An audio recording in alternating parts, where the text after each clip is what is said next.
Tá certo, então.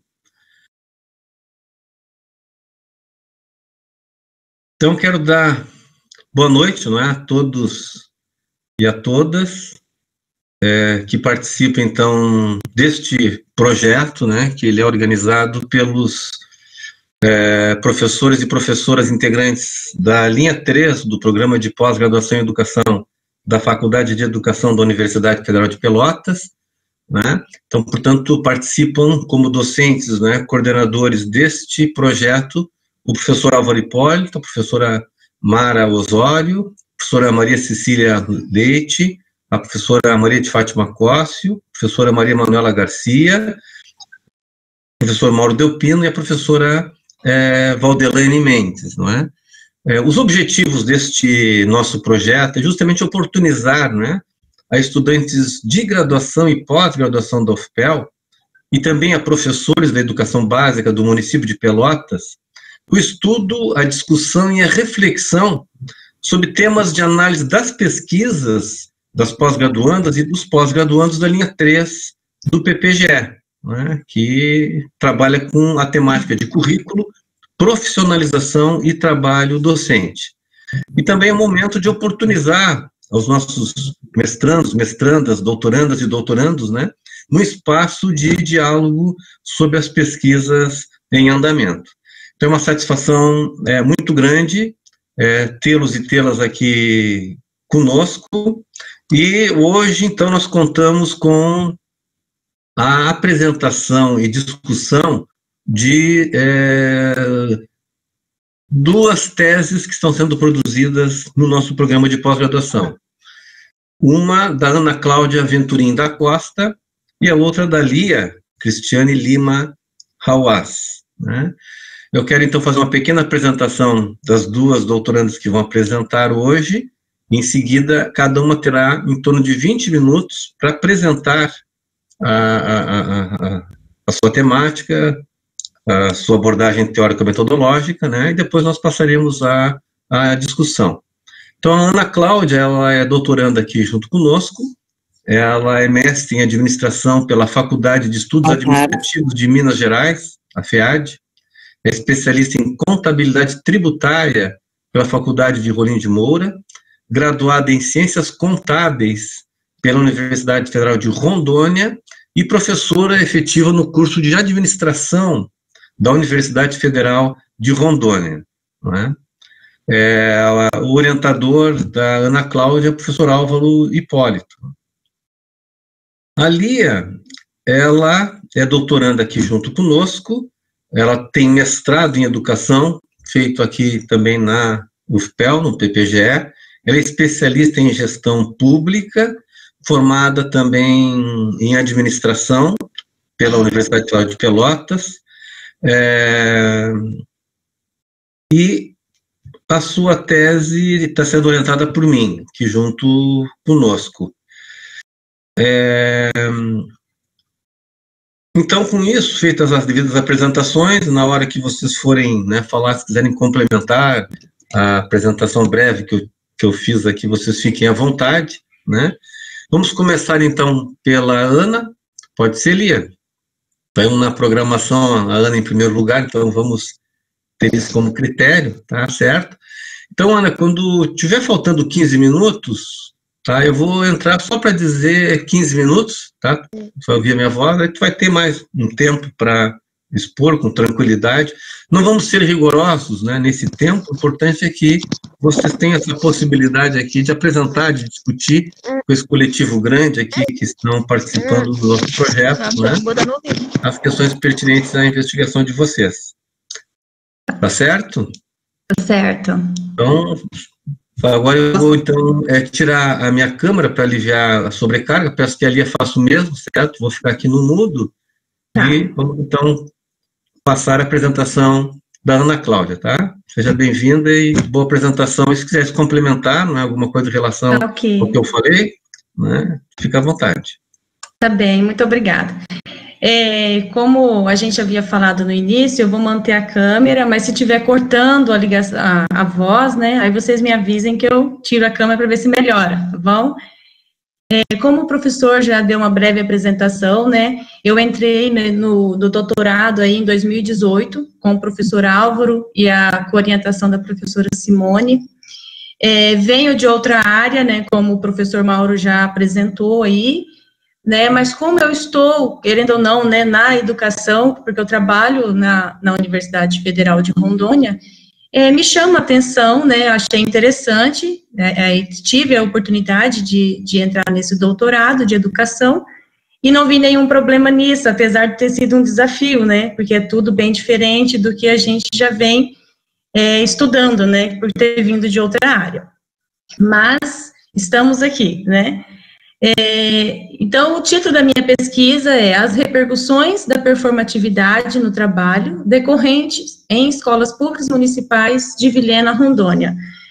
Como o professor também já falou, né, eu sou aqui de Rondônia, estou em Rondônia, e assim, o professor falou boa noite, achei estranho, porque o sol ainda está bem alto aqui, né, mas boa noite, né, a todos. E vamos lá. Esperando passar. Tá.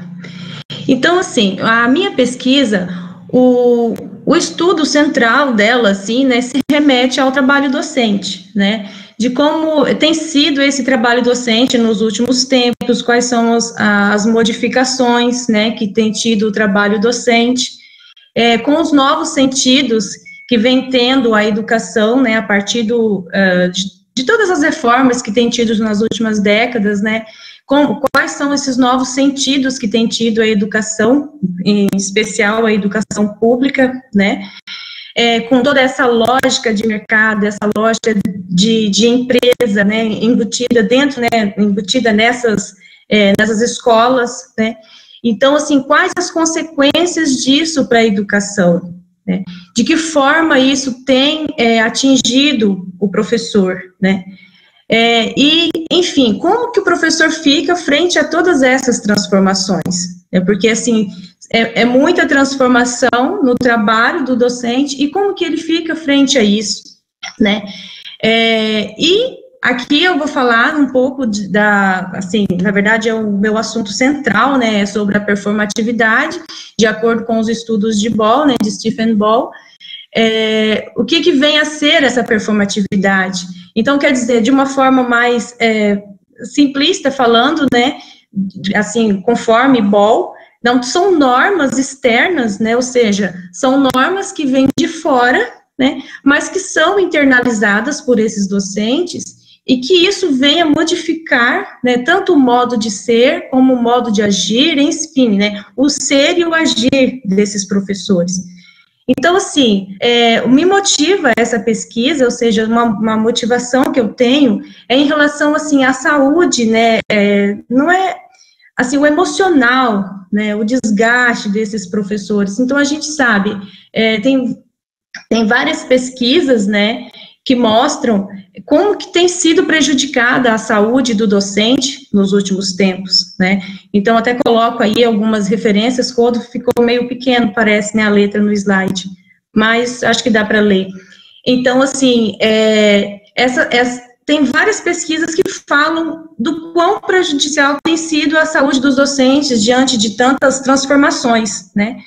E assim, aqui na minha região, que é Vilhena, Rondônia, então temos pouquíssimos trabalhos que retratem esse assunto aqui no nosso estado, né? Então isso também foi um fator a mais que me motivou, né, a estudar sobre isso, e isso sempre tem sido um assunto, assim, que me inquieta, né? Por que os docentes têm tido esses problemas de saúde, né, ou seja, no sentido, assim, mais emocional, dizendo, né, que seria a performatividade que o Ball trata.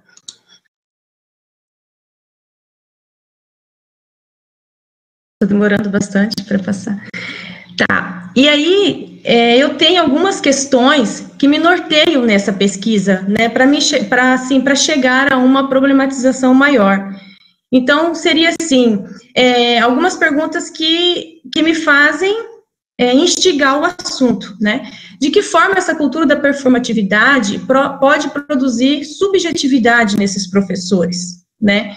Como eles estão reagindo a essa cultura da performatividade, né? De que forma que ela vem ressignificando o trabalho desses professores, né? Como que a performatividade tem dado uns novos sentidos, né, para esse trabalho docente. E aí, como que as práticas da lógica de mercado têm produzido subjetividade nos docentes, né? Quais são os sentidos que esses professores estão atribuindo às avaliações em larga escala, né? E também, né, se o mal docente desses professores aqui, de onde eu vou estudar, né, daqui dessas escolas públicas aqui do município de Vilhena, né, se esse mal-estar docente, ele tem relação, né, com a cultura da performatividade. Então, essas são algumas questões, né, que me norteiam, né, para eu conseguir chegar a uma pergunta maior, né, uma instigação que me venha dar mais motivos para pesquisar ainda mais, que seria, né, como a cultura da performatividade produz efeitos no trabalho docente em escolas públicas municipais de Rondônia. Enfim, como que essa performatividade, ela está produzindo efeitos, ou seja, o que tem mudado, o que os professores têm sentido, o que tem ocorrido, né? Então, conhecer mais esse cotidiano desses professores.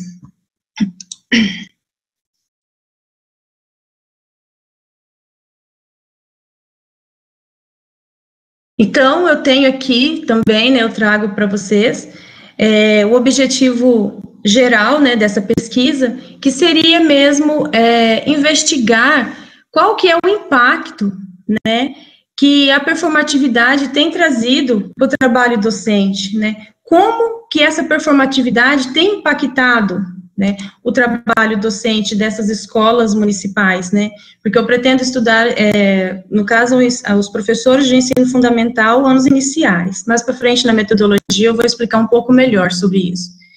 Então, nós temos aqui também alguns objetivos específicos, né, que tem a finalidade de sempre levar a gente sempre no norte correto ali do que a gente pretende pesquisar, né.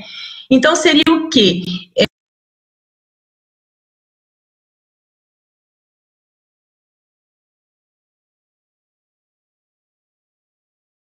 Deu uma travada na comunicação da Ana. Vamos aguardar um pouquinho, né, para ver se restabelece. Isso é algo que foge ao nosso controle, né? A gente está tendo uma sobrecarga, né, nas redes sociais, pessoal, as comunicações em tempos de educação remota, né? Oi, estão me ouvindo? Oi, voltei. Caiu? Ótimo. Seja bem-vinda. Tudo bem agora? Está me ouvindo? Perfeitamente, Ana. Ótimo, então eu vou continuar de onde eu estava. Eu não sei aonde que vocês pararam de me ouvir. Mas tá, eu vou... Nos teus objetivos ali, quem sabe? Tá? sim, tudo bem, vou voltar neles aqui. Um pouquinho a tua apresentação, fica tranquila, tá? Então, tá bom. Se mas eu também não sou... conectar a tua câmera melhor. Tá, eu pensei que era vocês que tivessem para ficar melhor, mas eu vou reabilitar aqui. Beleza, não te abandonamos, não te preocupa. Tudo bem. Tá, vou sair fora eu aqui. Obrigada, prof.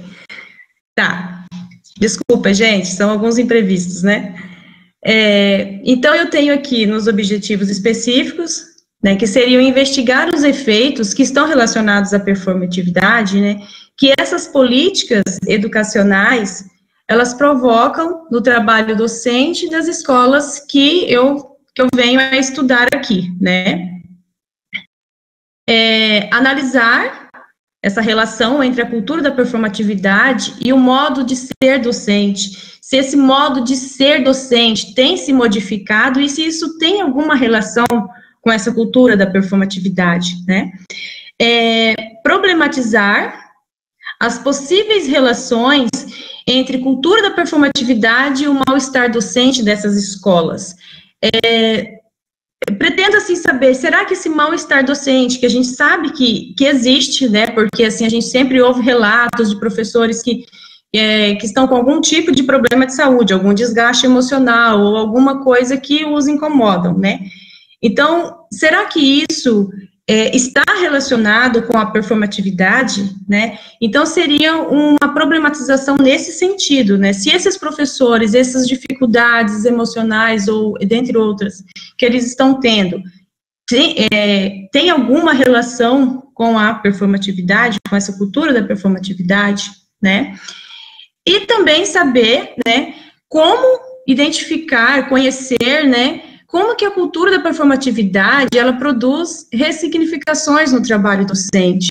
Como que essa cultura da performatividade vem, né, e muda esse trabalho, essa forma do docente trabalhar, né, trazendo novas ressignificações.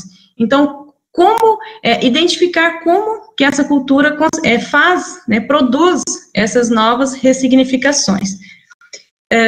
Eu não estou tendo a opção de passar minha apresentação. Acho que no que eu saí não teve. Isso, obrigada. Agora sim. Tá. Então, aqui, falo um pouquinho do meu percurso teórico, né, quais as lentes, né, quais são as lentes teóricas que a gente pretende utilizar nessa pesquisa, né. Então, pretendo, assim, eu sempre falo assim, pretendo porque, assim, já construímos algumas coisas, né, mas sempre a gente está modificando alguma coisa, melhorando uma coisa aqui, outra ali, né, então algumas coisas podem ser modificadas, né. Mas, assim, trabalhar essas relações sociais, né, o trabalho capital, né, com autores como Marques, Ricardo Antunes, né, na tentativa de ter uma compreensão sobre o trabalho e a sua essência na humanidade, né, porque o trabalho, assim, ele é uma condição humana, né, nós sabemos que desde o início, nos primórdios, o trabalho, ele sempre está junto com o ser humano, né, então, assim, como que isso, ora o trabalho é visto como um meio de emancipação, ora o trabalho é visto como uma forma de, como que eu poderia dizer, uma forma de aprisionamento, né? Então, assim, por que isso, né? O capital tem essa relação aí, né? O capital, às vezes, que faz essa relação. Então, tentar fazer essa compreensão, né? Essas relações sociais, o trabalho e o capital, né?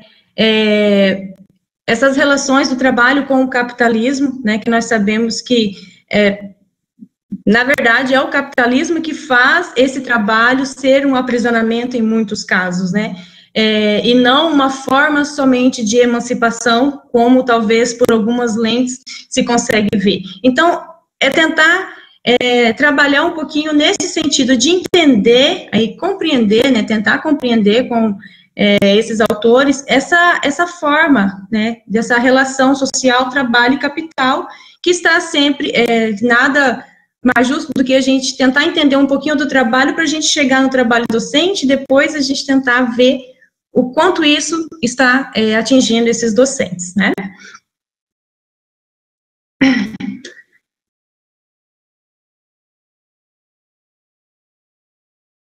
E aí, num segundo momento, falar um pouco também sobre esse neoliberalismo na educação, né, como que a educação, ela tem sido modificada por meio dessas políticas de cunho neoliberal, né, essa lógica empresarial que vem sendo colocada dentro da educação, né, como que isso adentrou, como que isso se deu, né, por que que isso se deu. Então, para tentar compreender e comentar sobre isso, né, e tentar trazer algumas explicações, né, então a gente se baseia em Harvey, Hipólito, Freitas, Moraes, Peroni, então esses, assim, e dentre outros, né, coloquei alguns, eles nos ajudam a tentar entender de que forma esse neoliberalismo veio tendo espaço na educação e quais as consequências que isso vem tendo, né, para a educação, para as pessoas, até para os alunos, para a sociedade no geral, né. E Também nós temos as avaliações externas, né, que são políticas desse neoliberalismo, e como que isso tem modificado o trabalho do docente, o estudar dos alunos, né, porque parece-me que acabou sendo um objetivo, né, isso, né, ou seja, conseguir estudar, aprender para ir bem nessas notas, nessas avaliações, e acaba um pouco que destoando do que é o sentido mais amplo do que é educação, que não é somente isso, né? Então, assim, essas palavras como desempenho, concorrência, responsabilização, né, meritocracia, são palavras muito presentes nos discursos, assim, educacionais, né? E como que isso também está sendo digerido, né, pelos docentes, como que isso tem sido visto pelos docentes, né, que também, como eu pretendo também falar um pouco sobre o trabalho docente, desafios e enfrentamentos, né, que esses docentes têm tido nesses últimos tempos, né, como que tem sido modificado o trabalho docente diante dessas modificações, dessas políticas de cunho neoliberal que vem adentrando cada vez mais na educação. Então, também trago alguns autores, né, que nos ajudam na compreensão desses fenômenos, né, Hipólito, Vieira e Pise, né, Nova Oliveira, Dalila Oliveira, né. Então, falar um pouco sobre as condições de trabalho, né, como que têm sido as condições do trabalho docente, tanto condições físicas, né, como condições também emocionais, né.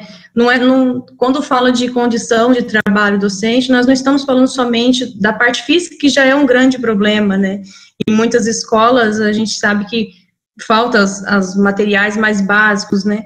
Então, tudo isso, a intensificação do trabalho, como que tem sido essa intensificação do trabalho docente, diante de tantas outras obrigações que ele passou a ter, né, com tanta modificação, e como que esses professores, né, têm se comportado, têm reagido, né, frente a essas reformas educacionais, né. Então, tentar falar um pouco dessas modificações que vem tendo o trabalho docente. E aqui, por final, na minha parte do referencial teórico, pretendo também falar, né, sobre as políticas educacionais, a performatividade e o mal-estar docente.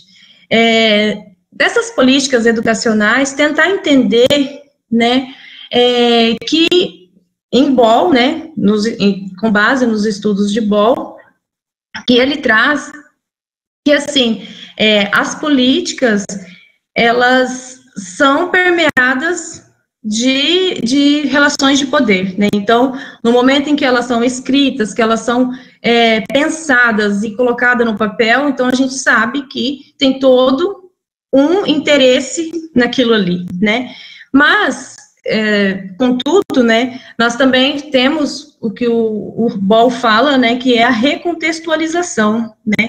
Então, eu penso que dentro dessa recontextualização é um lugar, é uma brecha que todos nós temos, né, principalmente nesse caso, né, os docentes têm, que é um espaço de resistência, um espaço de luta, uma abertura que se tem, né, para uma reivindicação.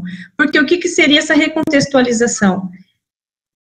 Essa recontextualização seria aquilo que cada região, cada pessoa, né, vai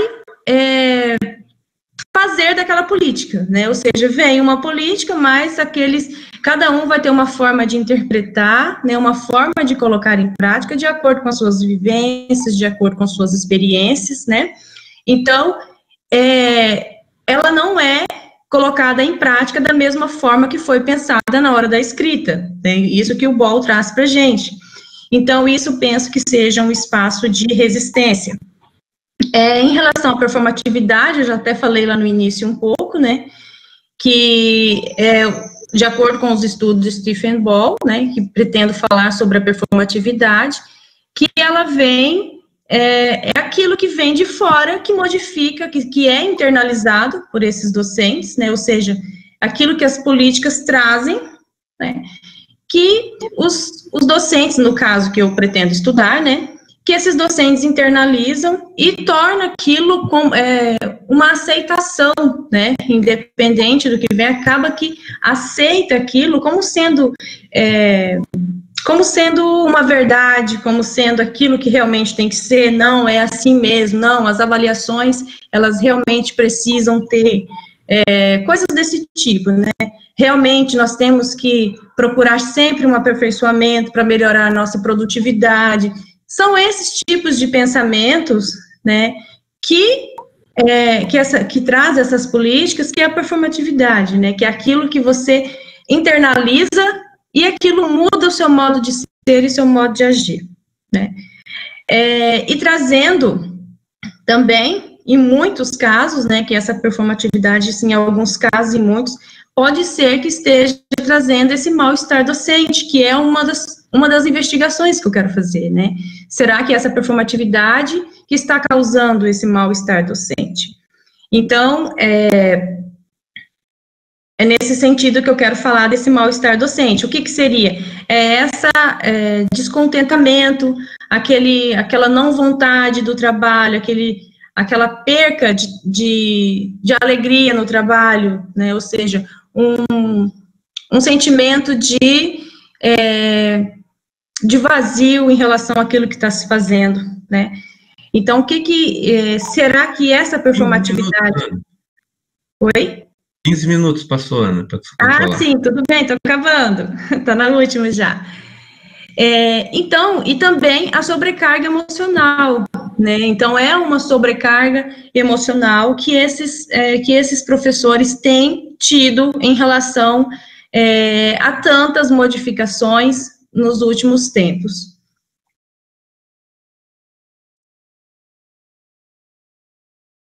Então, eu falo um pouco agora, né, de como essa pesquisa, ela pretende ser feita, né? É uma pesquisa qualitativa, que tem Minayo como referência, né? Então, pretendemos, né, juntamente com os professores que me orientam, né, trabalhar com professores do ensino fundamental nos anos iniciais. Aí, às vezes, as pessoas pensam assim, mas por que você não trabalha lá na universidade onde você não faz a pesquisa na universidade que você está trabalhando? Mas é porque, assim, aqui na nossa região, eu percebo que esse mal-estar docente, esse problema com saúde de professor, está mais na educação básica do que lá no meu ambiente de trabalho, que é na universidade aqui. Então, no campus aqui de Vilhena, né? Então, eu achei, assim, que seria mais enriquecedor se eu fizesse na escola básica, mesmo que eu não atue nessa área, né? Então, eu pretendo estudar em algumas escolas desses anos iniciais do ensino fundamental. A princípio, né, pensei em 3 contextos diferentes, uma escola do centro, uma da região mais periférica e uma da zona rural. Por que eu pensei em 3 contextos assim? Por eu pensar que realmente existe... porque eu acredito que existe diferenças de uma escola, por exemplo, do centro para uma de periferia que para uma da zona rural. Na zona rural, tudo tende a ser mais calmo, ali você está num ambiente, às vezes tem menos alunos, né? E nós temos pouquíssimas, eu acho que são 2 ou 3 escolas da zona rural aqui. Então, eu penso que tem uma realidade muito diferente de uma periferia, né? Então, penso que nesses 3 contextos eu vou encontrar escolas com situações diferentes, né? Então, de início, pensei também, né, pensamos em entrevistar 2 professores e um da equipe gestora de cada escola dessa, né? Então, seriam 3 profissionais, 3 sujeitos por escolas, no total de 9, tá? E, para análise desse material, né, seriam feitas entrevistas com esses professores. Então, para analisar esse material, essas entrevistas, seria análise de conteúdo com base em Bardhan, tá? E a apresentação é isso, né, trouxe algumas referências, tá? Aqui não vou passar todas, mas coloquei as referências aqui, algumas que eu vou usar. E é isso. Não sei se ficou alguma coisa que alguém não tenha compreendido. Muito bem, Ana Cláudia, acho que ficou bastante clara a tua apresentação. Sem dúvida vai gerar um bom debate aqui entre os colegas. E agora eu peço então para a Lia aparecer aqui junto conosco, faz favor, Lia, para a Lia fazer a sua exposição também. Tá, Ana, agora tu pode até aguardar isso, pode fechar a tua câmera. Obrigada, gente. A gente agradece, obrigado pela tua participação. Agradeço. Vamos aguardar aqui a Lia. Chegando ali, então. Eu já fiz a apresentação da Lia também, né? Então, antes que a Lia tenha o seu tempo, só vou insistir para quem ainda não colocou o seu nome nas notas compartilhadas, por favor, coloque ali, porque isso é o que vai gerar a presença de vocês aqui no nosso projeto, tá bem? Então, quem ainda não assinou as notas compartilhadas, por favor, coloque seu nome, CPF e e-mail ali, tá? Para que a sua presença hoje conte, né, para o certificado de participação. Então, Lia, tens 20 minutos também, em torno disso, fica à vontade de se passar, enfim, não vamos, né, vai ser um problema, mas eu vou te avisar quando chegar nos 15 minutos, tá bem? Tá bem, obrigada. Boa apresentação. Obrigada. Bom, então já... oi, boa noite a todos. Só fechar aqui. Boa noite a todos. Eu sou orientando do professor Mauro, como ele mesmo já falou anteriormente. O meu trabalho... eu já tenho que mandar uma versão ali. O nome do meu trabalho é Currículos Tradicionais e Nova Gestão Pública no Século XXI, Demandas do Mercado de Trabalho Neoliberal nos Currículos de Graduação. Então, para essa apresentação, eu não qualifiquei ainda, estou em vias de qualificar, espero. Eu trouxe a introdução, justificativa, objetivo da pesquisa, a base teórica, percurso metodológico pretendido, algumas coisas em relação às expectativas em relação a esse trabalho e as principais referências utilizadas. Então, começando pela introdução, a gente percebe-se hoje, né, que devido ao movimento todo do conhecimento, que está atrelado a um tipo de desenvolvimento baseado no neoliberalismo, isso tem exigido das instituições de ensino ajustes muito fortes em relação à formação para o mercado de trabalho. Mercado de trabalho esse que também é neoliberal. Então, pensando em função da nova gestão pública, ao se aproximar da educação, ela acaba forçando a entrada de uma série de aspectos da retórica empresarial, de eficiência, até de objetivação da própria educação. Então, índices mensuráveis, né? Então, mas muita coisa se torna quantificável em função desses quesitos, desses aspectos que a nova gestão faz com que a educação internalize, digamos assim. Então, todas essas questões de performatividade, inclusive, até que a Ana falou agora há pouco, eles acabam entrando também de formas diversas dentro dos próprios currículos de graduação. Então, a ação da NGP, nesse sentido, sobre os currículos, direciona esses currículos para que eles se foquem muito na formação para o mercado de trabalho neoliberal. Ele evoca as mesmas bases da administração científica taylorista, surgida e muito estudada, muito forte no século XX, que foi usada como base, inclusive, para as teorias curriculares tradicionais, que são as teorias que embasam o meu trabalho. A justificativa do meu trabalho tem a ver com o fato de que tem uma riqueza muito grande de trabalhos relacionados à NGP, atualmente.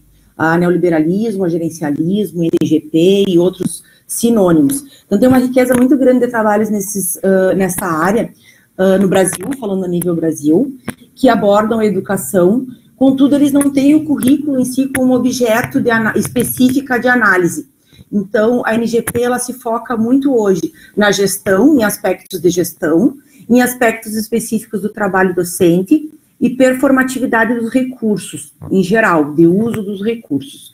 Então, eles se voltam em certo grau para questões como democratização, massificação da educação, precarização da educação, utilitarismo, muitas vezes, do próprio conhecimento, que é sempre voltado para essa formação, para essa questão mais prática, formação profissional e intensificação do trabalho.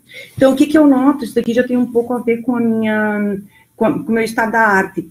Então, há muito poucos resultados, muito poucos mesmo, quase nulos os resultados em função de relacionar a NGP com o currículo especificamente. Então, apesar dessa riqueza toda, se vê que tem ainda espaço para estudar sobre o currículo em relação à NGP, os aspectos, os impactos da NGP no currículo. Então, os resultados dessa pesquisa, em função do estado da arte, mostra que a emergência de discutir o currículo nesse contexto da NGP, do mercado de trabalho neoliberal, no século XXI. Lembrando, óbvio, agora eu vou falar sobre as bases em seguida, mas lembrando, óbvio, que as teorias curriculares tradicionais, elas datam no século passado, da época que o Taylorismo, né, o Bobbitt mesmo, da época do Taylorismo. O objetivo da minha pesquisa é investigar como as teorias curriculares tradicionais, elas se ressignificam agora no século XXI por meio da NGP. Lembrando que nem as teorias curriculares e nem a NGP, nenhuma delas influencia a outra, elas são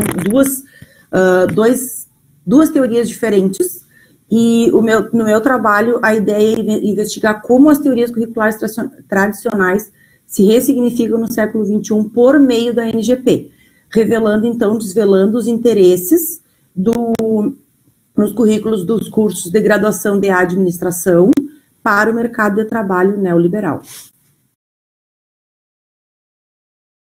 Aqui eu acho que ficou pequenininho, eu fiz um esquema mais ou menos do que se pretende trabalhar como base teórica. Então, após o estado da arte, que eu até na justificativa falei um pouco, o capítulo 13, ele fala sobre as transformações no mundo do trabalho. Vou aumentar aqui um pouquinho para aparecer melhor. Tá? Então, o capítulo 3, transformações no mundo do trabalho. Falando sobre aqui eu estou falando sobre as seções que tem dentro desse capítulo, né? Então, o papel do trabalho, do trabalhador e da educação no mundo do trabalho, com base nas revoluções produtivas. Então, falando da primeira, da segunda, da terceira e agora da quarta revoluções industriais. No capítulo 4, globalização, NGP e educação. Então, falando dessas novas dinâmicas sociais e dos efeitos globalizadores sobre a educação. O capítulo 5, que trata especificamente das teorias curriculares tradicionais. Aí vem toda a questão eficientista, todo o caráter eficientista do curricular nas visões do Bobbitt, do Tyler e do Bloom, que são os três autores escolhidos, agora eu vou falar um pouquinho mais sobre eles, mas os três autores escolhidos, né, os eficientistas, que vão compor a base teórica desse trabalho.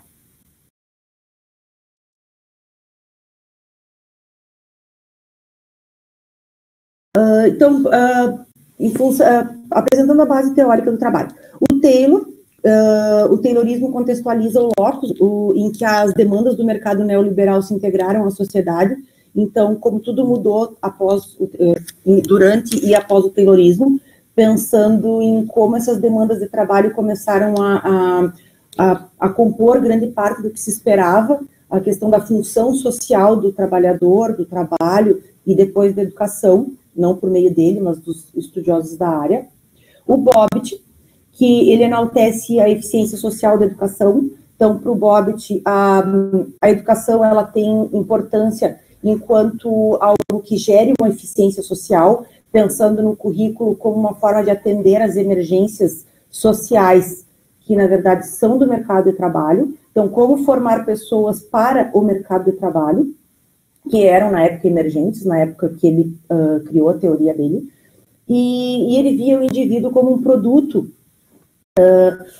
mesmo, como se fosse numa fábrica. Ele fazia muita analogia com fábricas, e ele falava que o indivíduo, no caso o aluno, o aprendente, ele seria pensado e moldado como se fosse um produto.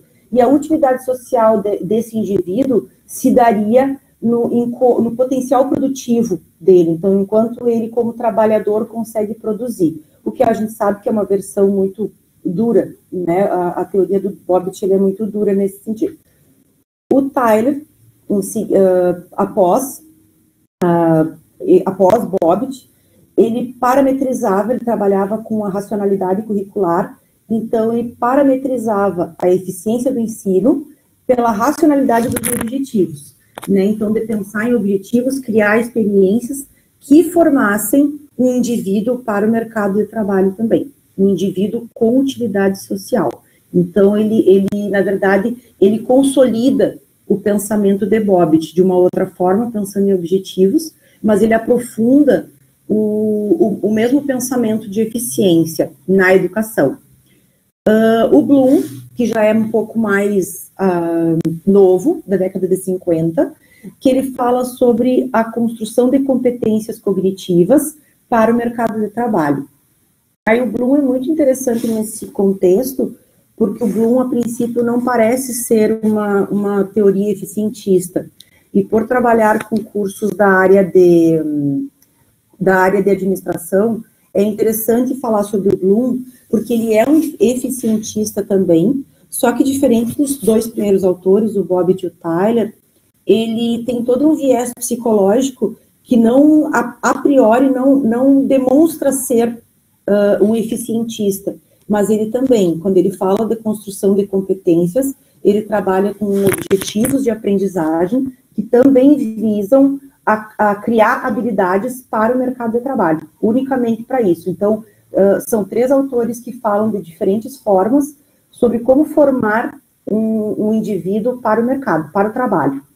Então, são 3 teorias interessantes, cada uma, muito interessantes, cada uma a seu tempo, e que hoje, com a NGP, a gente consegue ver o quanto elas estão ao nosso redor, né? E quanto, talvez, não totalmente apropriado das teorias, a gente vê que o que acontece hoje nos currículos de administração e de outras áreas também, eu vou me focar na administração, mas o quanto a gente consegue, quanto se percebe a existência e não é perigo, mas a gravidade de trabalhar com esse tipo de pensamento voltado somente para a eficiência. Além disso, vou usar outros autores da área também, como Kliber, Parasqueva, o Silva, o Delpino, o professor Mauro, para a área de currículo, para os estudos sobre NGP, aqui estão os principais, né? Mas o Woody Júnior, o professor Álvaro Hipólito, a professora Dalila Oliveira, que são pessoas que trabalham bastante com a área de NGP e com impacto na educação, não no currículo especialmente, mas não no currículo especialmente, mas na educação de forma geral. Como eu disse antes, muitos deles trabalham sobre a visão do docente, sobre a gestão especificamente. O meu trabalho, ele se foca no currículo, que é o que não se tem, o que não se percebe, né, em meio a todos os trabalhos sobre NGP, não se trabalha especificamente com essa especificidade. O percurso metodológico, ele ainda tá um pouco, ele é simples, na verdade, porque a ideia seria trabalhar com estudos de caso, nos cursos de graduação em administração, como eu já comentei, aqui pela região sul do país, porque a gente já está decidindo, fechando essa parte. Mas a ideia... 15 minutos, Lia. Tá, obrigada. Mas a ideia seria trabalhar também, a outra possibilidade, aliás, que está sendo fortemente debatida, é trabalhar com uma instituição de ensino, uma federal, né, um curso de administração de uma federal, e em cada região do Brasil. Então, trabalhar com as 5 regiões do Brasil, acho que traria um mapeamento muito importante também sobre esse trabalho. A aproximação como ações, né, para esse trabalho. aproximação teórica entre proposições das teorias curriculares e da NGP, porque, como eu disse antes, elas não são teorias próximas, nós é que estamos tentando aproximá-las nesse trabalho, elas não estão diretamente relacionadas, apesar de ter semelhanças. Trabalhar com análise documental, então, nessa análise documental, significa investigar os PPPs, os PDIs, os currículos dos cursos, os PPCs, né, os planos pedagógicos, os projetos pedagógicos desses cursos, e ver como é que como é que a NGP e as teorias curriculares são percebidas dentro desses cursos. A ideia também seria trabalhar fazer entrevistas com gestores e professores, com pessoas que criam esses currículos, vendo o que tem de relação com as teorias curriculares, e fazer uma análise temática, mediante as categorias oriundas da aproximação teórica, que agora eu vou apresentar, que elas já estão dentro das expectativas desse trabalho. Então, acho que aqui é a parte mais específica mesmo do trabalho, e é que realmente a gente vai conseguir ver como essas teorias curriculares estão dentro dos currículos hoje. Então, a ideia seria trabalhar com formação e avaliação. Então, a ideia dos ranqueamentos. Hoje em dia, muito dificilmente tu consegue criar, desenvolver e implementar um currículo que não esteja visando também a esses ranqueamentos, porque eles são tidos como importantes na contemporaneidade. Estratégias para o mercado. Hoje em dia é difícil também tu criar um curso que não esteja pensando em empregabilidade, porque o novo mercado de trabalho, o mercado de trabalho neoliberal se preocupa muito com essa questão de empregabilidade. A prática curricular, porque os cursos hoje trabalham com o curso, ele não pode ser mais teórico, então a dificuldade que é criar realmente um curso que atenda isso de uma forma adequada, e nisso tem uma série de eventos e ações que são feitas para estabelecer. Então, cada vez mais as empresas estão indo para dentro da universidade, e a universidade está indo para dentro das empresas, para dar conta dessa prática tão exigida.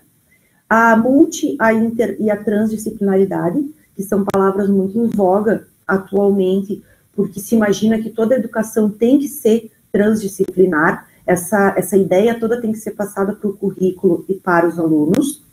E a última categoria, que seria a produção de indivíduos realmente, que é uma expressão muito forte, mas que já vem dos eficientistas, o quanto todas essas categorias de análise que se pretende discutir, elas acabam refletindo no indivíduo que está se formando. Então, quando eu falo em formação e avaliação, eu imprimo isso no currículo, mas esse currículo imprime isso no indivíduo. Então, o indivíduo também tem que trabalhar por ranqueamento, ele está o tempo inteiro com uma visão competitiva de ser bom para um determinado mercado. Quando eu falo em empregabilidade e eu quero que o meu aluno seja empregável, isso também fica impresso nele, e o quanto isso ajuda ou não para que o currículo, né, os objetivos do currículo se efetivem.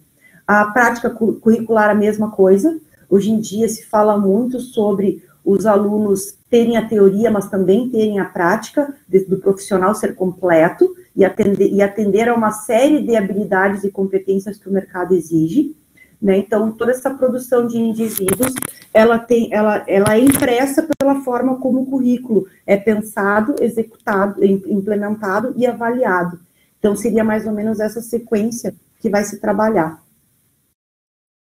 Eu dei uma cortada aqui legal para não passar muito do tempo. E aqui, por fim, eu deixo as referências, né? Então, as principais, logicamente, tem bastante referência, mas as principais. O Bobbitt, né, que conceituou o currículo, né, pela primeira vez. O de Júnior, o professor Álvaro Hipólito, Kleber, Silva, o próprio Taylor, Tyler, o Bloom. Então, tem bastante material em relação, bastante outras referências que não estão aqui. Mas essas são as principais. Passei do tempo, Mauro, como é que ficou? Não, tá dentro do tempo. Te agradeço.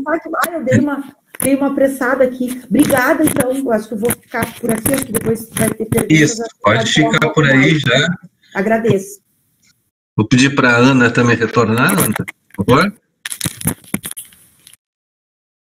Então, pessoal, agora, enquanto a gente aguarda a Ana retornar, nós vamos entrar no momento do debate, da discussão, um momento importante aqui. Obrigado, Ana. Então, nós podemos fazer perguntas aqui pelo bate-papo público, certo? Vocês podem digitar ali a sua pergunta, vou tentar fazer esse papel de mediador aqui, né, junto com a própria Lia e a Ana, que também tem, não é, acesso ao bate-público ali, então vamos trabalhar juntos aqui, verificando as questões, mas vocês também podem pedir inscrição no bate-público, no bate-papo público, certo? E depois abram o seu microfone, a gente vai anotando aqui as inscrições e vai passando a palavra para vocês fazerem questões, fazerem perguntas, né, ou mesmo comentários, tá bem? Por fim, ainda quero dizer que as notas compartilhadas ali estão aguardando ainda a assinatura de alguns colegas que ainda não assinaram ali o seu nome para título de frequência na sessão de hoje do nosso projeto. Então, enquanto a gente aguarda as perguntas, né, eu quero, na verdade, parabenizar, não é, a Ana Cláudia e a Lia. Acho que tanto a Ana Cláudia quanto a Lia foram bastante objetivas, o tempo de exposição não é um tempo muito grande, não é? Mas espero que todos tenham conseguido compreender, né, a temática, o referencial teórico, metodológico e os objetivos das pesquisas aqui hoje apresentadas, não é? Vocês devem ter notado que há uma similaridade muito grande em termos de referencial teórico, né? Justamente a Ana Cláudia e a Lia, elas têm uma abordagem teórica e metodológica muito similar, né, com base na centralidade do trabalho, na análise da questão do trabalho docente, né, mas muito também nas questões do gerencialismo, né, das modificações que o neoliberalismo vem impondo, não é, ao trabalho docente e também, né, a formação de profissionais através do currículo, né. É interessante também, eu observei ali que a Ana Cláudia ela é formada em Ciências Contábeis e a Lia é formada em Administração.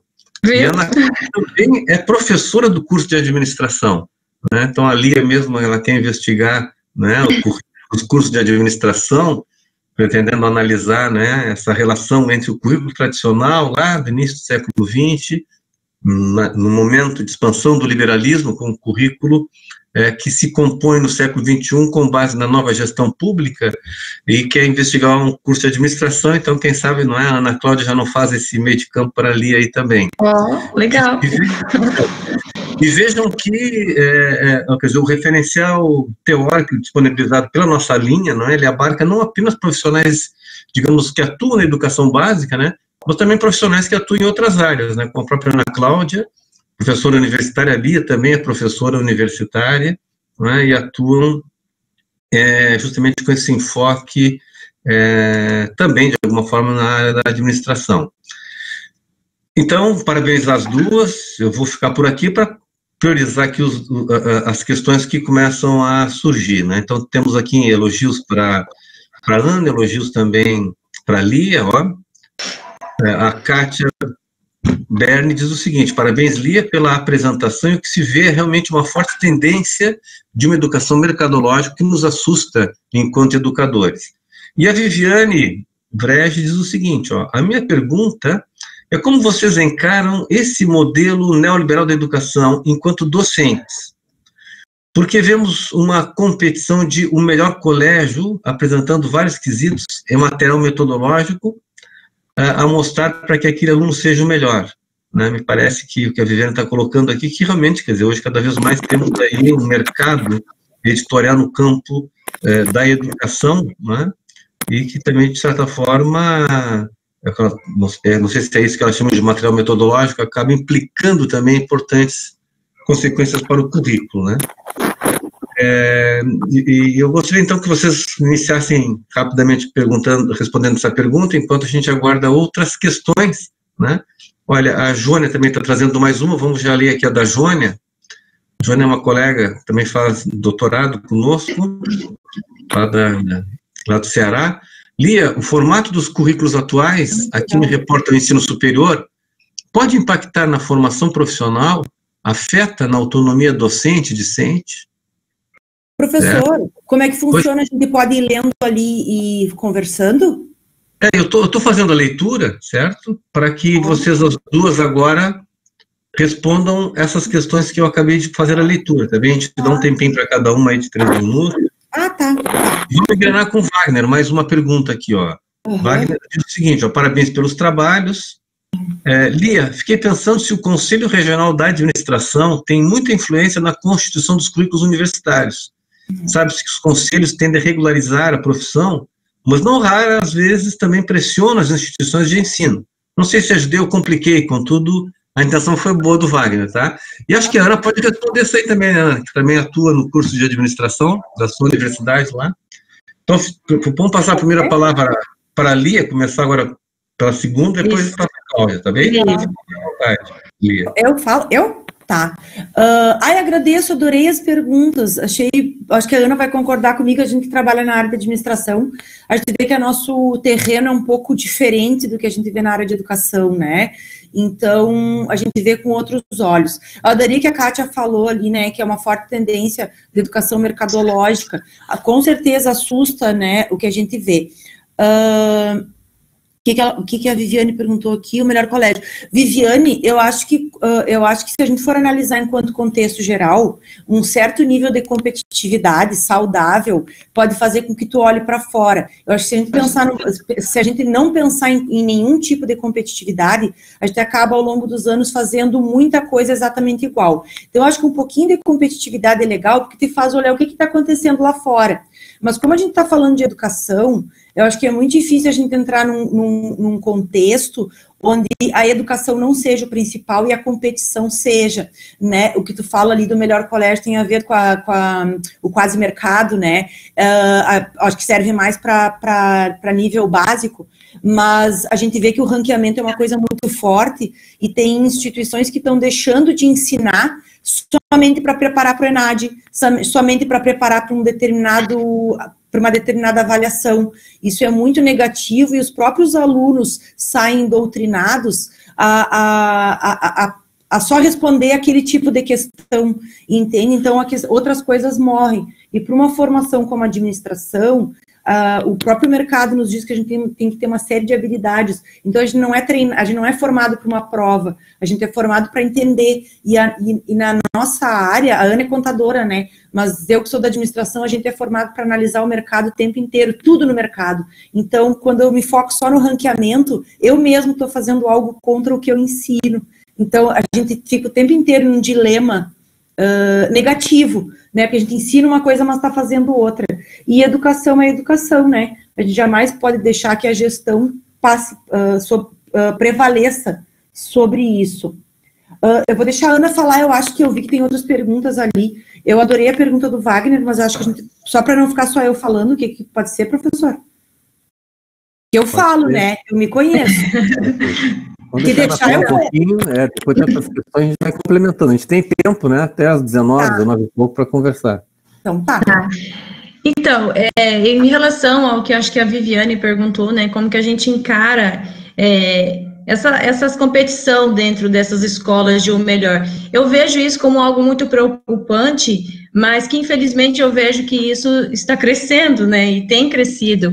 Então, eu encaro isso como algo muito preocupante, sim, né, mas que nós temos espaços, assim, de lutas, de resistências, né, como eu até comentei na minha pesquisa ali, mas, assim, é algo que realmente tem infringido, assim, essa questão de educar, de ensinar, pensando na prova, né, então isso acaba que você até tendo um desconforto com seus colegas, né, na medida que, poxa, se a gente tem que ser melhor, então eu tenho que ser melhor do que o meu colega, eu tenho que estar à frente do meu colega, então isso acaba gerando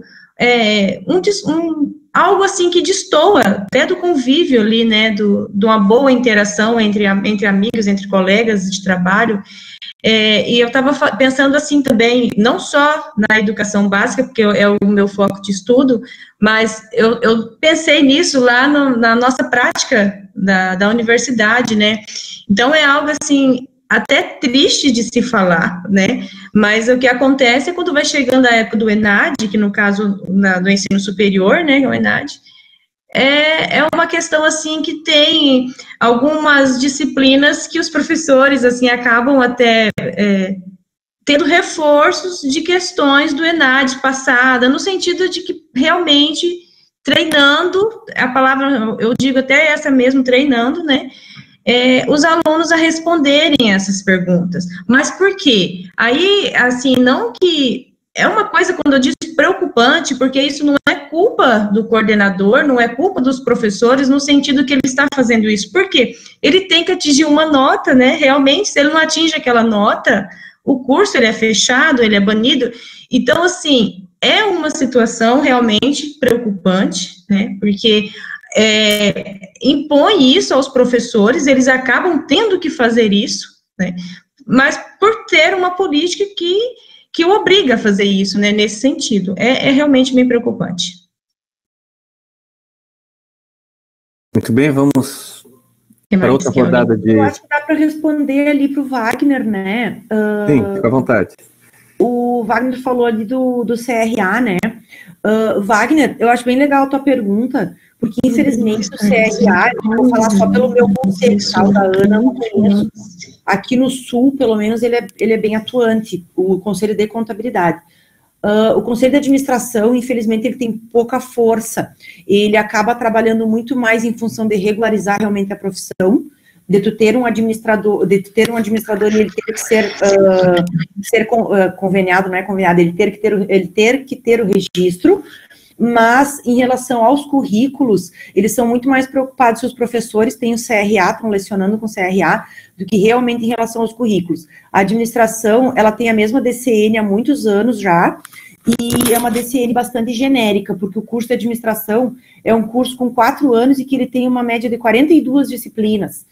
Então, é muito duro tu atender todas essas disciplinas, ainda formar para o mercado, ainda pensar em habilidades, pensar numa formação integral. Mas a gente seguia muito, a nossa DCN é muito dura. Tu tem muito pouco espaço, tu consegue 2 ou 3 disciplinas, onde tu consegue inovar realmente no conhecimento.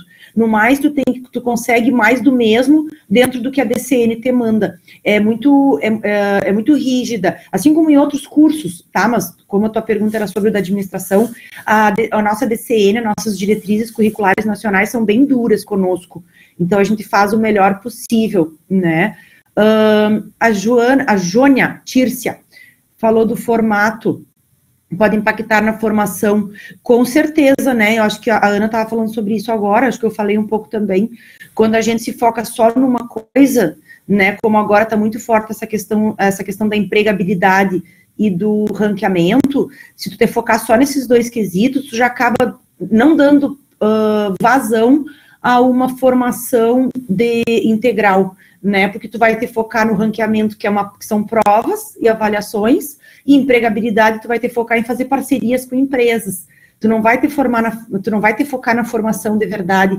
Isso impacta totalmente na autonomia do professor, que vai ir para a sala de aula com uma cartilha pronta, né? Que vai usar muito tempo da sua aula para a ENAD, como a Ana falou, e então impacta totalmente na autonomia. Eu conheço várias instituições que o professor já não está mais nem montando suas aulas, vem tudo pronto, porque se quer algo nacional, né, e isso não é nem afetar a autonomia, né, isso é tirar totalmente a autonomia de um professor de sala de aula.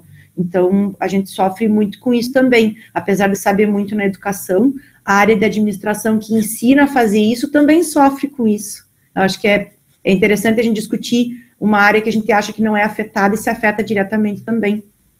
Obrigada. Ana. Quer se complementar, Ana? Eu estava olhando aqui, a Jônia também fez uma pergunta aqui específica para mim, que ela fala aqui, né, quando optou por estudar nas séries iniciais, você fez um levantamento nas pesquisas no âmbito superior. Na verdade, eu não sei se eu entendi bem a pergunta, mas assim, eu trabalho no ensino superior, mas a minha pesquisa é na educação básica, fundamental, anos iniciais, tá? Mas porque aqui na minha cidade, no campus em que eu trabalho, na universidade, no meu campus, né, nós não temos doutorado, não temos pós-graduação.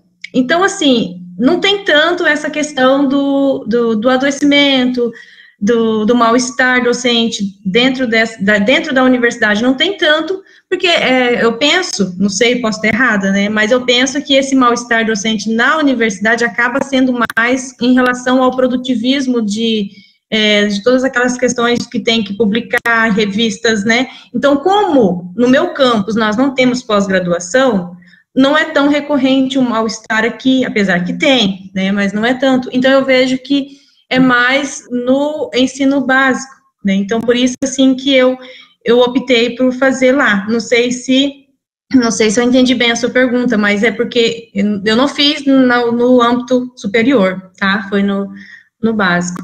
Em relação também sobre o mal-estar docente, né, pela falta de políticas públicas, acho que é o Guilherme. Então, eu penso assim, o que eu penso em relação a isso, né, que é o que eu trago na minha pesquisa, que é uma desvalorização, penso, né, do professor, no sentido de que tem só dado atribuições,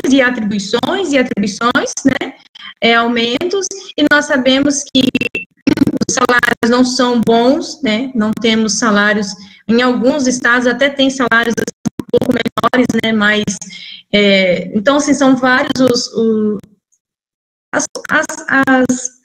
as fraquezas, né, nesse sentido, e o mal-estar docente é mais um, né, infelizmente, ou seja, tem-se esse quadro, né, de políticas que não tem tanto, que não abraça tanta causa do professor, né, então isso é mais um caso, em que não está se percebendo esse adoecimento, não está se percebendo, eu falo adoecimento, mas muitas vezes não é um adoecimento propriamente doença mesmo, né, mas às vezes até aquele mal-estar que é o que eu mais falo mesmo no meu trabalho, que é aquela perca de vontade do trabalho, né, aquele descrédito, aquela questão assim, será que eu estou fazendo bem feito, será que o meu trabalho está sendo bom, que é a questão da performatividade, né, que está embutida aí, tá? Então eu penso assim que seja mais uma das causas em que o professor é meio que deixado de lado, né, nesse sentido.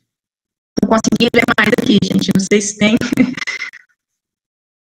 Muito bem, o Guilherme Pires também tinha feito uma questão sobre o mal-estar docente, não é? Perguntando a posição de você sobre a influência da falta de políticas públicas que, de alguma forma, não lidam, né? Não colocam isso na sua pauta. Vamos adiante. Então agora eu vou... Vocês podem retomar, né? Vou ver se eu acrescento mais alguma questão. Temos aqui depois depois da Júnia, a Mona Lisa, não é? E também faz elogios para vocês. Troca uma mensagem ali com a Lia, né? Depois o César Melo diz, na opinião de vocês, em que medida a performatividade, o gerencialismo e a nova gestão pública estão influenciando os currículos da educação básica, principalmente nas escolas públicas? Num contexto que, em muitas situações, a motivação principal dos estudantes é a merenda escolar, como refletir essa disparidade? Então, uma pergunta bastante complexa que o César faz aí. Eu não preciso responder, vocês aqui vão ter que dar conta, né? E depois também podem retomar, se quiserem, a relação do mal-estar docente com as questões das políticas públicas. Depois, a Jônia, parabéns aos organizadores, a cada encontro vamos aprendendo, aperfeiçoando. Então, a Mona Lisa também está colocando que está na rede pública há 8 anos e gostaria de acompanhar a visão de vocês sobre a questão do César aqui, né? Performatividade, gerencialismo e NGP, na questão dos currículos de educação básica, tá? Então, devolvo a palavra para vocês agora, hein? Quem que começa? Posso começar pela do César? César, eu não sei se eu não vou, é óbvio que a gente não está aqui para buscar nenhuma verdade, né? Eu gosto muito, eu adorei a tua pergunta, eu adoro esse tipo de pergunta, eu não trabalho especificamente com o ensino básico, desde que nos 15 anos que eu pesquiso, eu sou muito do superior, mas, né, pelas andanças da vida, a gente acaba vendo muitas questões que eu acho que tem a ver com a tua pergunta. Eu acho que essas questões de gerencialismo e NGP, em certa medida, né, reservadas às proporções, elas estão indo para o mesmo caminho que o ensino superior. Só que me parece que no ensino superior, a gente está, como tem ranqueamentos até internacionais, me parece, né, na minha visão, como eu lido diretamente, que o ensino superior parece que tem um monte de ranqueamentos ao mesmo tempo. Então, é de prática, é de empregabilidade, é de um monte de outras coisas. Mas eu acho que tudo isso está influenciando tudo que a gente falou, seja a autonomia docente, seja o estudo, e a forma como o estudo é dado, o apostilamento, essas coisas que a gente vê hoje em dia, né? O apostilamento está chegando também no ensino básico, e eu acho que o grave da tua pergunta não é nem nessa primeira parte, é quando tu fala da motivação ser a merenda, porque aí tu vai entrar em questões psicológicas, vai trazer a pirâmide do Maslow, e a gente vai ver o quanto é difícil tu ter de um lado um professor que está sofrendo com uma competitividade, né? Essa competitividade faz parte, o ranqueamento, isso tudo, esse gerencialismo está na vida dele, e do outro lado tu tem um aluno que não tem nenhuma necessidade básica atendida. Então, a partir do momento que tu não tem comida, como é que tu te foca em reconhecimento, em pensar, em estudar, em outras necessidades que não são básicas, quando tu não tem alimento, quando tu não tem quando tu não tem segurança, quando tu não tem roupa, quando tu passa necessidade. Então, eu acho que isso é um aspecto, aqui acho que são duas perguntas complexas por maneiras diferentes, mas eu acho que aqui a gente tem acaba criando uma rivalidade entre o próprio professor que está tentando ensinar, e o aluno que muitas vezes não foi lá para aprender, né, e com certeza isso impacta em todo o processo. E aí tinha outra pergunta sobre política pública também, né, a gente não sanou nem as necessidades básicas do aluno, mas a gente quer que ele vá bem para competir com outros, porque inclusive a NGP, de uma forma injusta, não sei se dá para usar essa palavra, mas quanto melhores as escolas vão, mais orçamento elas têm. E então vai criando essa disparidade, ela não está sendo resolvida, está se criando cada vez mais uma lacuna, né, do que seria uma necessidade básica, e aonde a educação entra, se ela não é mais uma necessidade básica, ela parece só uma necessidade do gerencialismo, enfim. Eu não sei se eu respondi tua pergunta, Tato, perguntou na visão de vocês. Eu vejo que tem essa lacuna só vai aumentando, né, com esses dois pontos de vista que tu trouxe. Ana?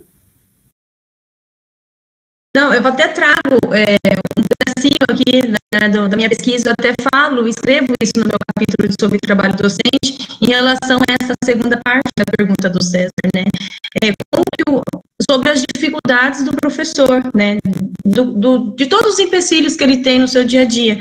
Então, eu até comento, em algum momento, assim, um professor que ele tem um conteúdo, né, que imposto por essas políticas, né, e que tem todo um prazo para terminar, tem todo um apostilamento e tal.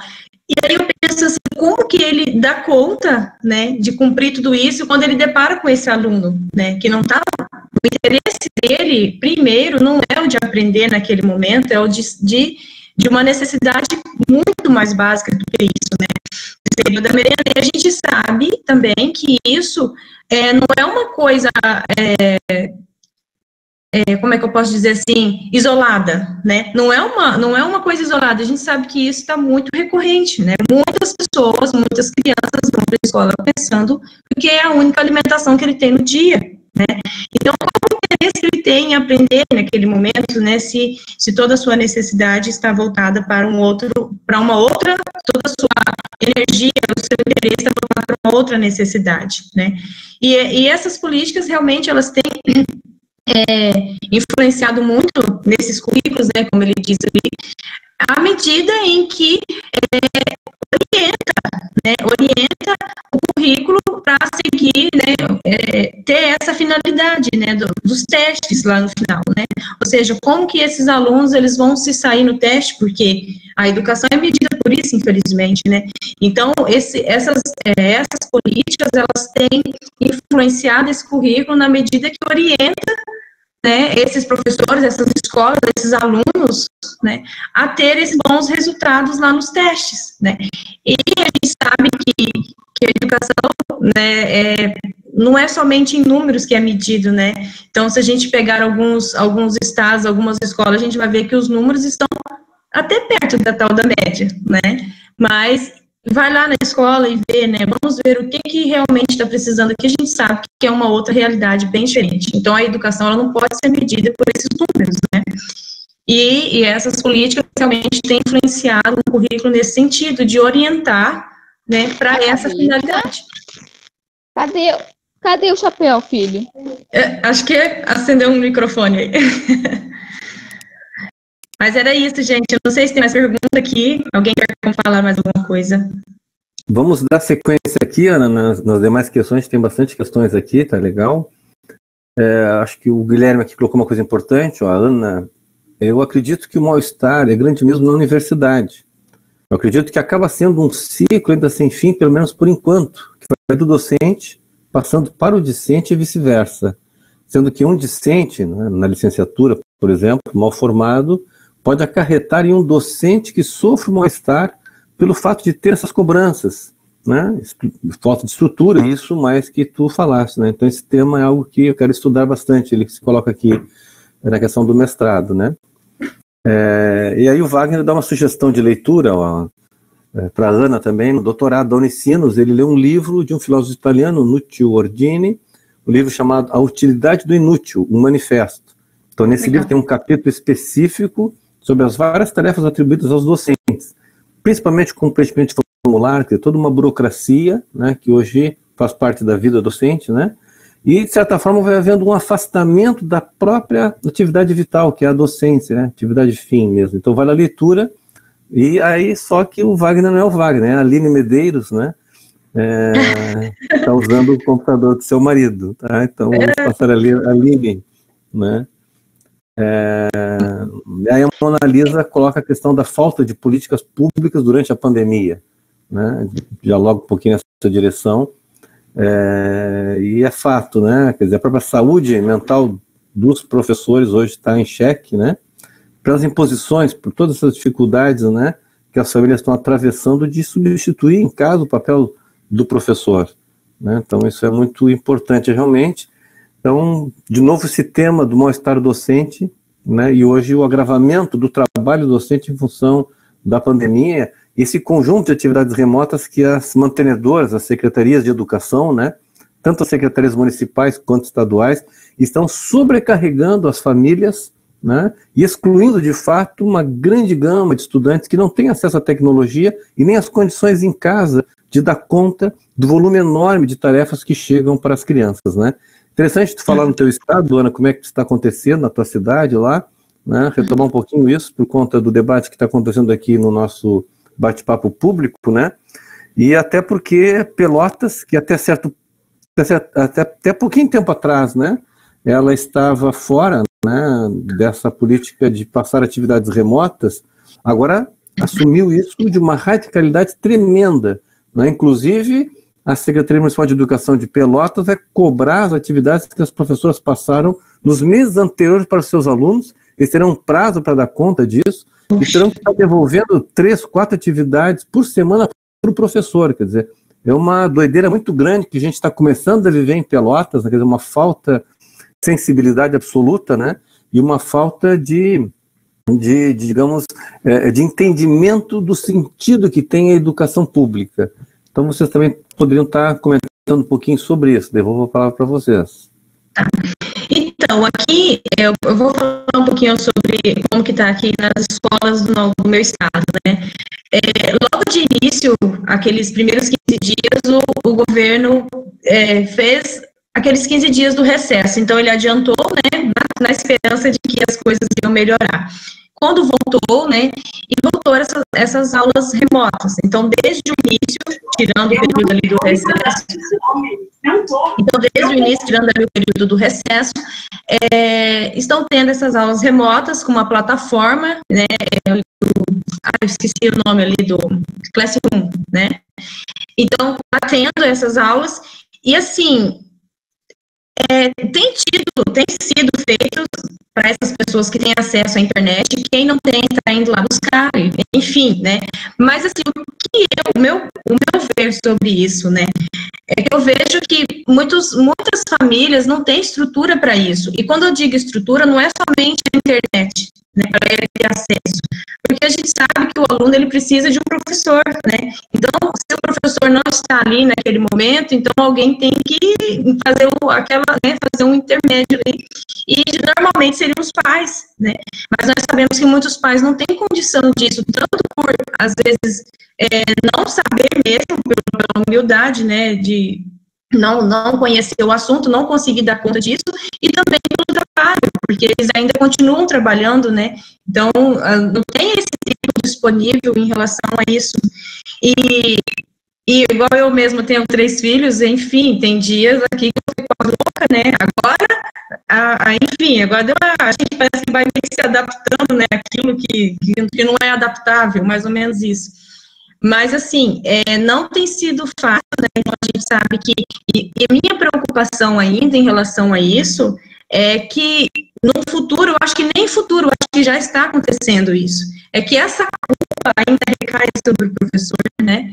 Essa culpa desse não aprendizado dos alunos ainda vai recair ainda sobre esses professores, sobre esses docentes, né? No sentido de que não fez direito, não fez as aulas remotas da forma como deveriam ser.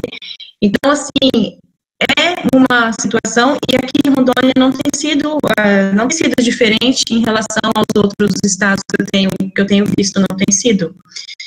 Tá? Não sei se falei o que tinha para falar. Sim, deixa eu só complementar aqui o que o Guilherme Pires falou, que ele diz assim que o mal-estar docente é grande mesmo na universidade. Como eu tinha falado, né, eu acredito sim que tenha muito mesmo na universidade, né, mas como eu ia fazer a pesquisa aqui na minha cidade, aqui não é tanto assim quanto no ensino básico, porque nós não temos a pós-graduação no meu campus, né. Então, eu penso que como é que eu posso dizer assim, essa cobrança seja maior na pós-graduação pela questão ali das publicações em revistas, né, revistas super boas, enfim. Então, isso que eu acredito, assim, que seja um dos piores motivos, talvez, né. Como a gente não tem a pós-graduação, não é tão recorrente isso, mas não é que não tenha, né. Mas no ensino básico é bem mais, então por isso que eu optei, tá? Pode falar, Lia, um pouco. Quer se complementar, Lia?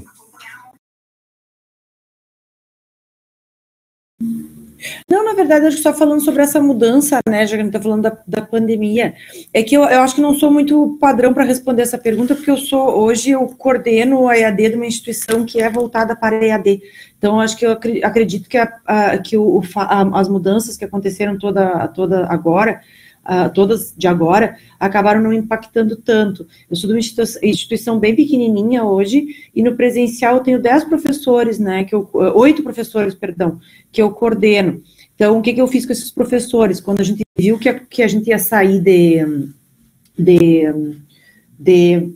ia sair para o isolamento, eu trabalhei com eles. Fiquei uma tarde e uma noite com cada um deles, montei tudo da disciplina, depois acompanhava. Na verdade, quem quase adoeceu fui eu, porque eu trabalhei os primeiros 2 meses da pandemia, eu trabalhei das 8 da manhã à meia-noite, porque aí eu acompanhava as aulas, passava o dia inteiro tirando dúvida, arrumava o Moodle, fazia tudo para eles, porque eles não têm conhecimento. Para eles foi tranquilo, porque eles só passavam, eu queria fazer uma atividade, não sei que ferramenta, não conheço nada. Eles me mandavam, eu pensava na ferramenta, arrumava, deixava lá, tá lá, tá pronto, é só os alunos entregarem. Ele só tinha que entrar para corrigir. Então, na verdade, eu conseguia ajudar. Mas por que eu acho que eu não entro nesse modelo? Porque eu tenho 8 professores. Os da EAD já trabalham nesse formato, eu já acompanho eles uma vez por semana, todos eles uma vez por semana. E o do presencial que teve esse trabalho, essa mudança, eles são muito poucos. Então, eu consegui. Mas, que nem eu disse, eu passei 2 meses ali trabalhando manhã, tarde e noite, sábado, passava o dia inteiro no horário que tinha com eles, para poder, porque eles não entendem de tecnologia. Muitos não entendem também de questão de levar, né, porque qual foi o maior problema agora da pandemia? É a gente entender que a gente não estava fazendo EAD, né, isso era ensino remoto, é outra coisa. E eles não tinham a ideia, eles queriam pegar a disciplina que eles tinham montado para o presencial e botar tudo ali no Moodle, no ambiente virtual. E é toda uma troca de lógica, né, para fazer alguma coisa à distância com os alunos. E a gente usou aulas síncronas, né, que era a forma mais fácil de manter o contato com o aluno.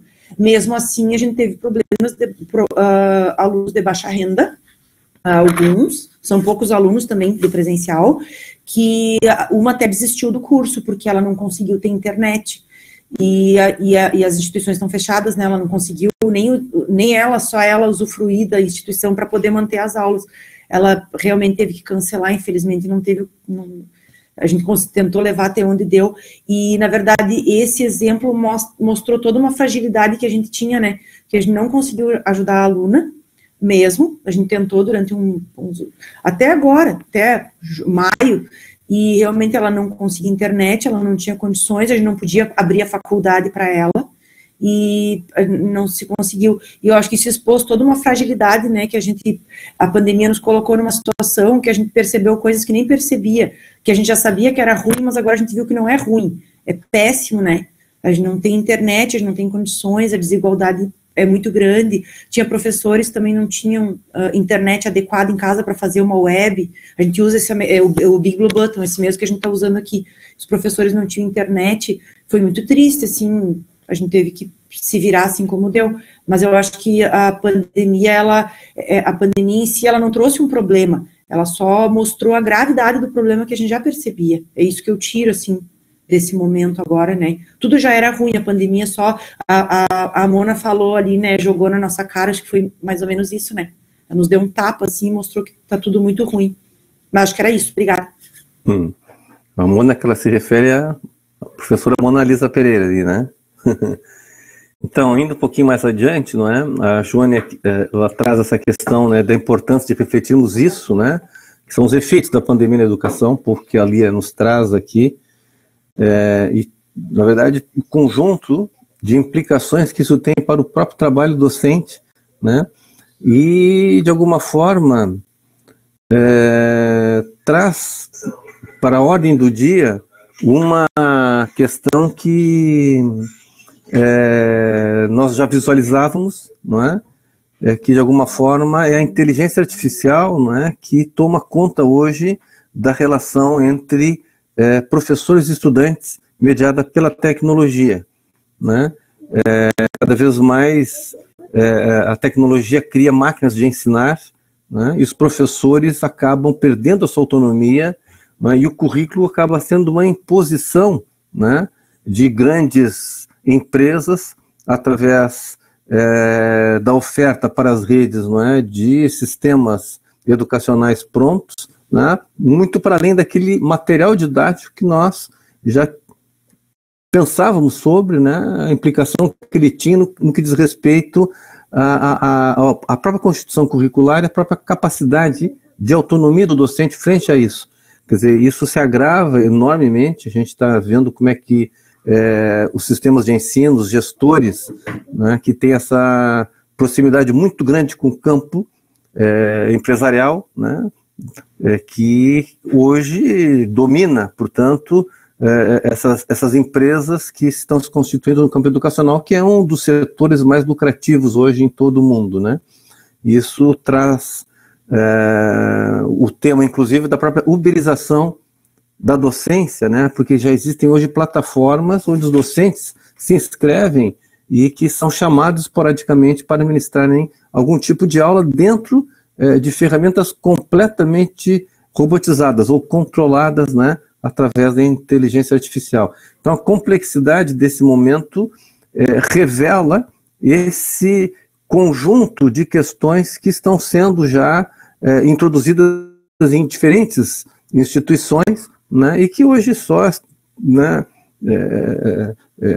aparecem com muito mais gravidade, porque o momento é propício justamente para a educação através da tecnologia, né, educação remota ou educação à distância, né? Então esse tema é fantástico e acho que tanto a Ana quanto a Lia, né, estão debatendo a questão do trabalho docente, né, da sociedade neoliberal global e a nova gestão pública, que é atravessada por esse conjunto de preceitos mercadológicos, né? Quer dizer, a própria performatividade hoje ela salta aos olhos porque se quer criar hoje um sujeito que esteja propício para atuar dentro de uma lógica mercadológica que valoriza empreendedorismo, né? Que faz com que aqueles que não têm condições efetivamente, não é, de se colocarem no mercado sejam culpabilizados, né?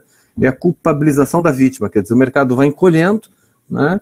É uma substituição tremenda, no magistério inclusive, né? Pela tecnologia, e isso modifica radicalmente o fazer docente. Então, as preocupações que temos, realmente, elas se alagam, tendo em vista a pandemia. O Evandro também traz um pouco esse debate, né, da falha do neoliberalismo com a sua racionalidade em tempos de pandemia, né? Vamos ver aqui adiante. E não temos mais inscrições ou mais postagens aqui no bate-papo público, certo? São 19h07. Eu pergunto, né, aos colegas que estão acompanhando aqui o debate se gostariam de fazer mais alguma colocação, mais algum questionamento, né? Vamos aguardar que temos ali colegas que estão digitando ali. Fiquem à vontade, se alguém quiser fazer algum comentário, né, fazer algum pronunciamento, também pode usar o microfone.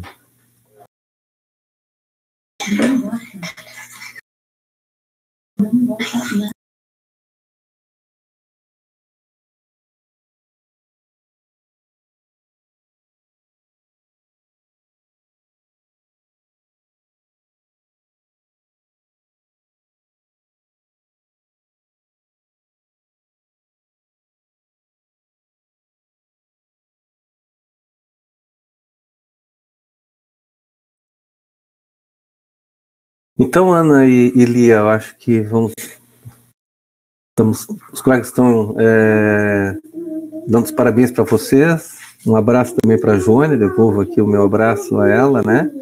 Viviane também parabenizando vocês, certo? Temos mais alguns colegas ali escrevendo, vamos aguardar um pouquinho.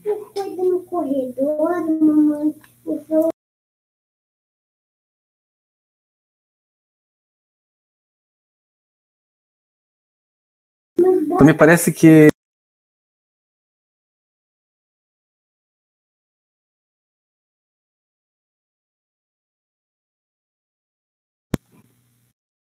as coisas do trabalho doméstico, né? Vocês devem estar vendo que tem um som aqui atrás que é meu filho, né? Que então nesse horário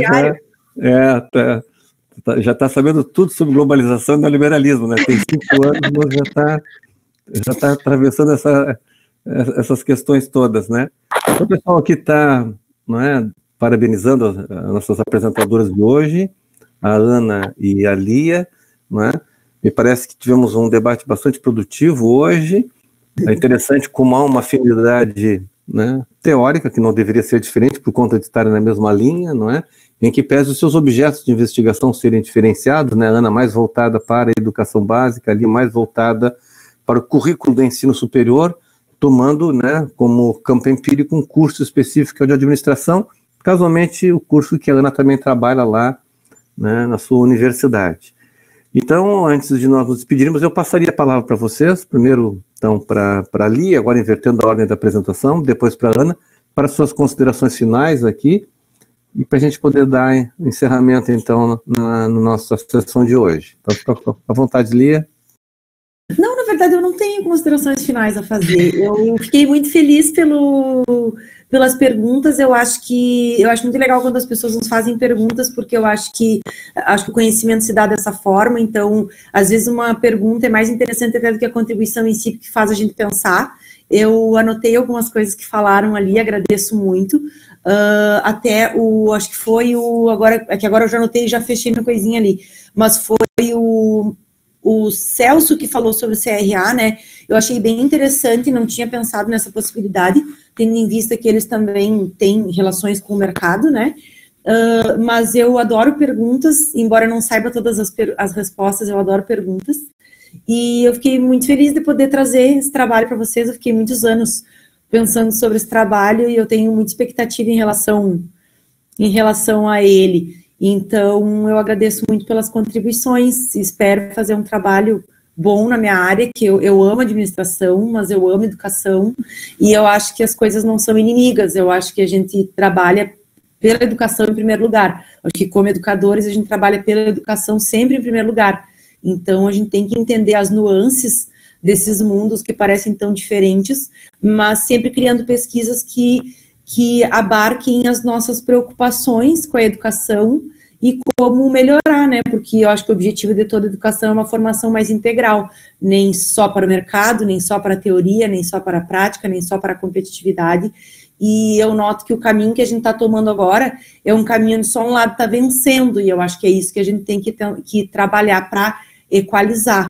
Eu acredito muito na questão da diversidade mesmo.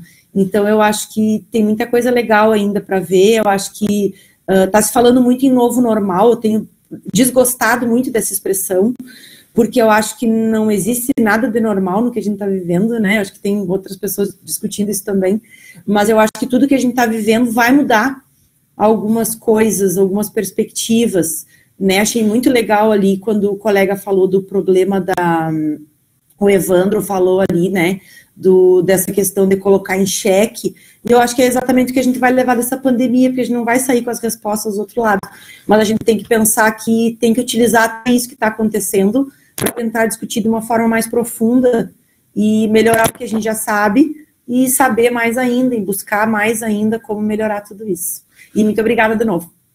Tá bom, obrigado, Lia. Ana? Tudo isso porque a Lia disse que não tinha consideração, né?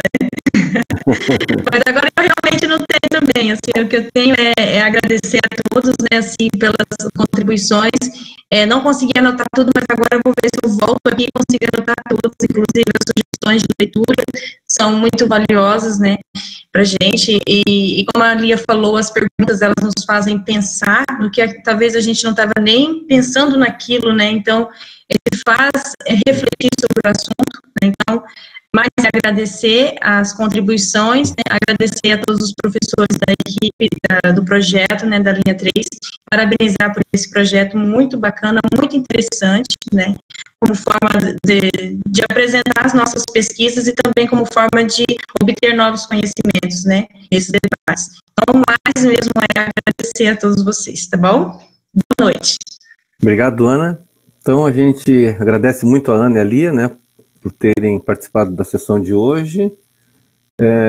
Dizer que o objetivo é esse mesmo, né? Discutirmos, trocarmos ideias, não é? E qualificarmos o nosso trabalho através do diálogo, através do debate, né? Com os colegas que estão aqui da graduação, da pós-graduação e também professores da rede que têm participado aqui do nosso projeto, né? Agradecer bastante a presença de vocês e dizer que o projeto terá sequência no dia 13 de julho, né, na próxima semana.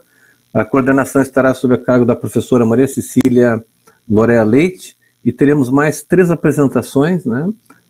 O Arium Scorsin de Godoy, cujo tema é Educação em Direitos e Defensoria Pública, ausências e emergências no cotidiano de atendimento dos casos de família prestado às mulheres. Participação também da Stephanie Silva de Araújo, que trabalha o significado das políticas públicas federais de educação em serviços penais e a concepção curricular, e ainda o Evandro Nunes, que aborda o consultório na rua, então a estratégia para governar populações de hábitos de vida noturnos, tá? Então, convidar vocês para que estejam aqui conosco na próxima semana novamente, agradecer de novo para a Ana, para a Lia, e nós então damos aqui por encerrado a nossa sessão de hoje. Eu vou permanecer com a sala para a Ana e a Lia, então, se quiserem copiar ali o nosso bate-papo público, poderem fazê-lo à vontade, certo? E com isso a gente encerra o nosso encontro de hoje, né? E acho que atendemos um pouquinho o objetivo proposto, que é esse debate que aqui se faz. Tá bom? Uma boa noite, então, e até a próxima semana.